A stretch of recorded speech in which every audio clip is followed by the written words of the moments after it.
All right, Yeah, this is recording, but she's about to get it going. The Instagram. On Instagram or something? Yeah. Is that Instagram live? Cool. We are Whenever live. All right, thank you to Matt and Mark Dennehy before.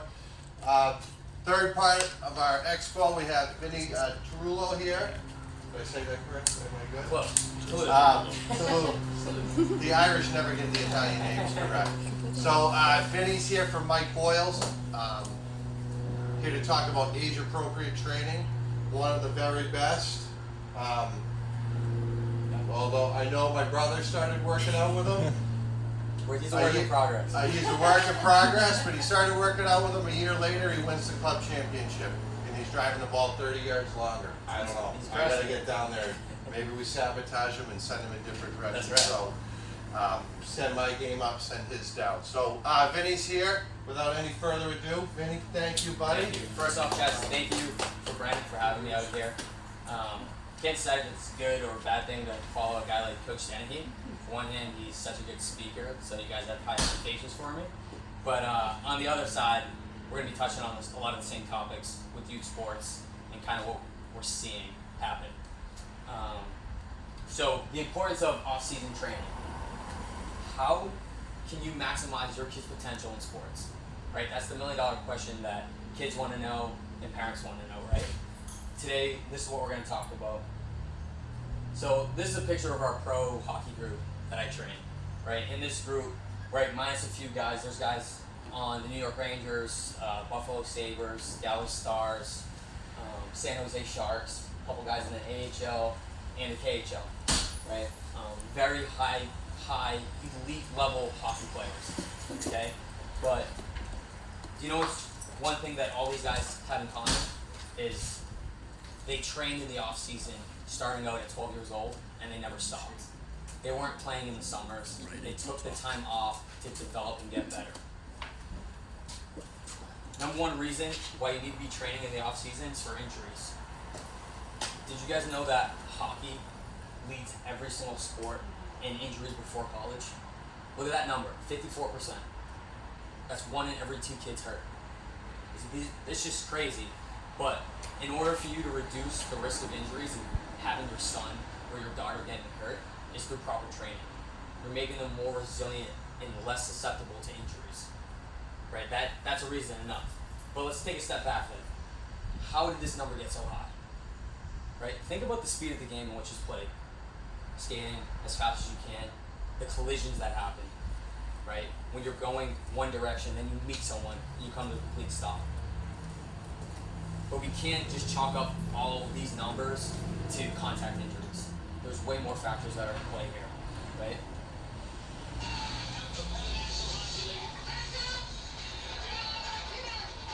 Watch these guys going in one direction and just coming to a complete stop.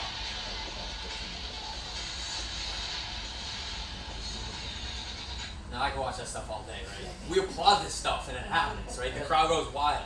The players on the bench are going nuts, right? But if your body's not built to handle that much contact, right? That's when the injuries start to happen. Look at these numbers right here. So this is the risk of early sports specialization. If you kind of read along his early burnout and dropout rates, there's research studies that are done by having your kids play year round. By the age of 16, 17, when they should be peaking, they're so burnt out by playing that they don't even want to play anymore. Here's one that I see a lot. Where is it? Family stress and strain. Parents getting on them about not playing good enough. They already have added pressure by their peers. Now you're getting it at home. And less time with their friends, right? It's believed to be unhealthy physically and mentally for young athletes. And it's discouraging free play. They don't even know how to have fun anymore because they're going from practice to game to practice to games to skills, and they just have no more free time. And you know what it's based off of? It's based off of fear. Coaches telling parents, hey, if your son doesn't play, they're not going to be good enough. Or if they don't come and join this tournament, they're never going to be seen or showcased to the colleges. It's just flat out not true.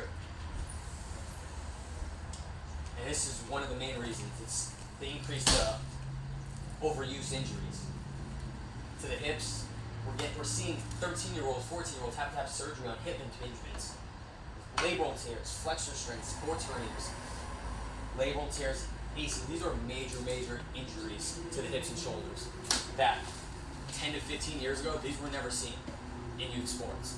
And we're dealing with it all the time, and I deal with it a lot in the gym from a rehab standpoint.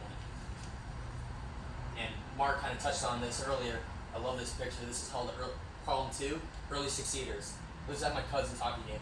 Look at this face-off. Who do you think won that? I was like, I gotta get a picture of this one, right? The early developers and the early succeeders, we all know who they are, right? Like you talked about. They're the ones skating circles around everyone else, dominating, scoring 4 or 5 goals, right? They come off as playing unbelievable, but you know what it's doing? It's building faulty hopes because they go through growth spurts earlier, right? So they dominate the game, but they think they don't need to keep training. They think they're already better than everyone else. So what it's actually doing, this is a really great book. It's called, by Tim Grover, it's called Relentless, From Good to Great to Unstoppable. And in this, he talks about if you have too much success early on, you don't handle adversity well. Because if you're always on the best team, and you're always the best player, you never even have a close game, right? Those scores are 6-7 nothing. Where do you build grit? Or when you have to dig deep or be mentally tough, right? So you're losing all these qualities that you want to be getting in the earlier stages. So when you do peak, you're ready to build adversity. Who was that? Tim Grover. It's called Relentless. Really good book.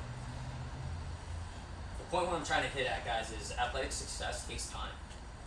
We need to realize it's a marathon, not a sprint when it comes to youth sports. We can't take shortcuts to develop our athletes, and you guys a couple of you guys may have kids who are on 2 or 3 select teams, and they're playing 80, 90 games a season, right? That's more than some NHL guys. Just if you say that out loud, you should know that that doesn't sound right, but you don't know what to do, right? We don't need to be in a rush with athletic development. We want to think along the lines of don't microwave your kids, put them in the crock pot and let them slow cook and develop over time. So when do you start training? Right, this is a group of 13-year-old kids that I train, right? It's not so much a question of physiology, it's more along the lines of psychology. When they start asking questions like, hey, can I go to the gym? I want to start getting stronger. That's when you know they're ready to start training. But there's a difference between learning how to train and training to get bigger, faster, stronger. When they're learning, okay, we're trying to develop coordination, stability, right? Body awareness, how to get in and out of their angles and their cuts. Whether you're 12 years old or you're 18 years old, your first day in the gym is your first day, right? So you need to go through that process. If we can do that at 12 and 13, by the time you're 18, things are going to be clicking a lot faster. Biggest regret, I should have started strength training sooner. Getting stronger is a game changer for performance and acquiring skill. If you're 21 and gaining strength that you should have had at 16, you're already behind. What if I told you the research says that after the age of 14, your skills only improve 10 to 12%. The only way to maximize that is through strength conditioning. So when is the off season? This is the definition. A period of time when an athlete is not participating competitively. The downtime is an opportunity to work with a coach on their weaknesses before the next game. You can't work on your weaknesses if you're always at games. And Mark talked on this earlier, but you're only getting the opportunity when the puck's at your stick during a game, a couple shifts in a game. If we can have an hour of quality training where we're just working on 1 or 2 skills that you need to get better at, that's where you're going to see progress, not just by playing more games. The goals of the offseason is to help you to recover physically, to stay away from overuse injuries, and to mentally just have a refresher and not be so burnt out. It can be used to address physical imbalances that are often a result of playing too much of your sport too much. So what's it look like? Practices, like I talked about, focused on quality, not quantity. Not 5 times a week, maybe it's just twice a week to get really better at that one thing that we need to get better at for right now. Then we can develop on that. Speed, if we want to get faster. Weight training to build strength and size. Mobility to alleviate stiffness, increase range of motion. And power training to develop overall athleticism. I'll kind of talk about that a little bit in more detail. But this is the men's hockey, how we see it at Mike Boyle Strength and Conditioning. You have your power bucket, your movement bucket, your strength bucket and your conditioning bucket. You may be really strong on the ice or as a skater or as a player, but by the third period you're gassed, right? So that means I need to fill that conditioning bucket. That strength bucket's already filled, right? You may be the fastest skater, but you're 110 pounds soaking wet. We gotta build some strength and put some size onto you so you can be a better player once high school or college happens. But all this stuff happens in the gym. Going for a run to get fit, right? Like I talked about, you need to know the demands of your sport. If you're a parent and you're telling your son, hey, why don't you go for a 3 or 5 mile run to try to get aerobically fit or in better shape, you may be actually doing more damage than good. Okay, because unless you're on the power play, and that's not a good thing, or a penalty kill, sorry, and you're on the ice for 2 to 3 minutes, gassed, right? We don't want to train those qualities. We want high intensity shifts, 30 seconds, get up, right? And that's what we're going to do when it comes from a conditioning standpoint. Carry over, we're going to try to prioritize power, strength, and conditioning. Those are the buckets that we want to fill in the weight room, or in training, right? If your goals are to become a better skater, sprint, faster skater, better at decelerating, going from offense to defense, right? These are the things that we need to train. It all starts by an FMS screen. We want to see, before I can individualize a program for that specific athlete, okay, what movements cause pain? What can't they do? What can they do? And then I can start to tailor my program to that. With our hockey players, we see a lot of low back, chronic low back, or acute low back pain because they're stuck here all day long. If you're doing this for a long period of time and you go to sit up straight, right? We've all seen that hockey posture where the butt's out here, their low back is dipped, right? And you just have muscle on top of muscle. But over time, if you walk around like this, right, it doesn't feel too good on your low back. You need to reset that posture and put you into a better position for success and not to be in pain. So we call this the movement checklist. As an athlete, if you can do all these things, there's a really good chance you're going to develop into a good player. But nowadays, kids can't skip. When we try to teach someone how to skip forwards, backwards, sideways, right? They're like doing all these crazy things, like holy shit, right? Jump, hop, throw. Can you look athletic doing all these athletic things?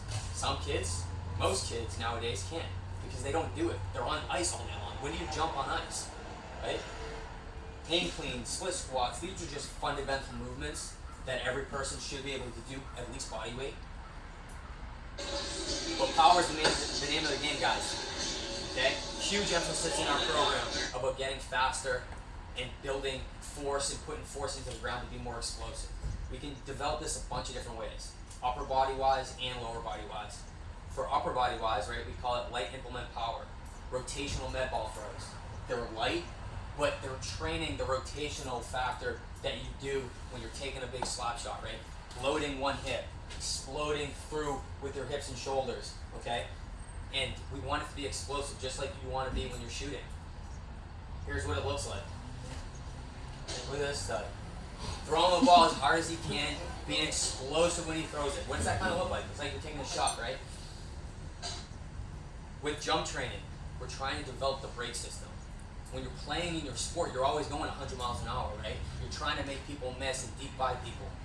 But if you have no brakes, how fast would you drive a Ferrari with no brakes? Not very fast, right? We want to learn how to decelerate, how to go from offense to defense, how to go, sorry, I didn't mean to do that, how to absorb force and produce force, right? They're equally important. With the heavy implement power, okay, that's things like Olympic lifting. That's what connects the lower body to the upper body. Your ability to produce force from the ground, and then if we catch a bar in a hang clean, to stick the landing without letting it crumble you, okay? It's about transferring over to power strides and power skating. It's all relative, right? Heavy is all relative. This is my man Brady right here at middle school. This is heavy for him. It's 35 pounds, it's an empty bar. We're teaching him athleticism, how to move the bar from his hips to his shoulders explosively, and then we're going to do something like a jump squat. Push the ground as hard as you can. Try to touch your head to the ceiling. Right? This is making him a better athlete. Skating all day long, every single day, isn't getting him better at these qualities. Right? With speed development, every single coach you talk to wants faster skaters. Okay? If you're not doing some type of sprint to transfer acceleration and max speed okay, you're missing a big bucket in the training process. With sprinting, right, all that leads to getting to more loose pucks, getting that breakaway speed, okay? Trust me, coaches want these things, right? This is how we do it. We call it our timed 10-yard sprint. We have lasers set up, okay? We time 10-yard intervals, and then over time we increase it to 25-yard intervals. The kids really love it because they get to see week to week those numbers start to change. You're actually seeing progress being made, right? It also makes a competitive atmosphere because you give a group of 10, 13, and 14-year-old boys and tell them to sprint, who's going to sprint the fastest, right? They make like a game out of it and they start chirping each other a little bit. So it's always a good time. Strength, guys, is kind of self-explanatory, right? Kids get stronger. They're going to win more battles in the corner. They're not going to get bumped off the pucks. They're going to be delivering the blows as opposed to accepting those blows against the boards. Okay? They're just going to be more resilient players. From a conditioning standpoint, we want to take them off the ice. If all they're doing is being on the ice, okay, take them off the ice, but let's still condition in a specific manner. We can use different tools like slide boards, bikes, sleds that train the same muscles they're going to use when they skate. Their groin muscles, their adductors, their hip flexors, right? And you'll kind of see what I'm talking about here. It gets them out of the sagittal plane. And all these things are working on recovery strides.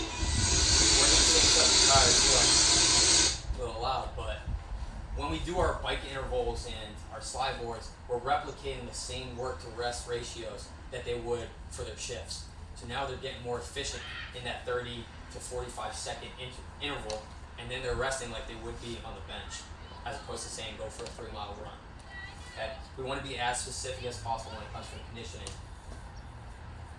And guys, it's pretty simple. If you want to maximize your kids' potential in their sport, they need to be training and need to continue to do it for the rest of their life. Here's some bullet points, right? Have an actual plan for the off season.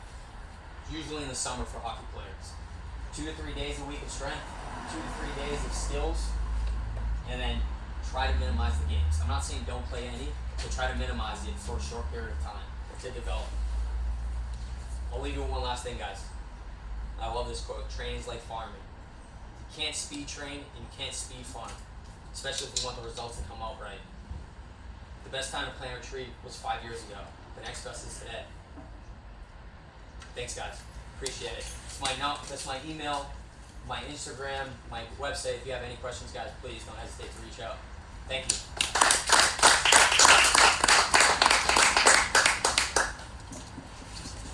If anyone has any questions, feel free.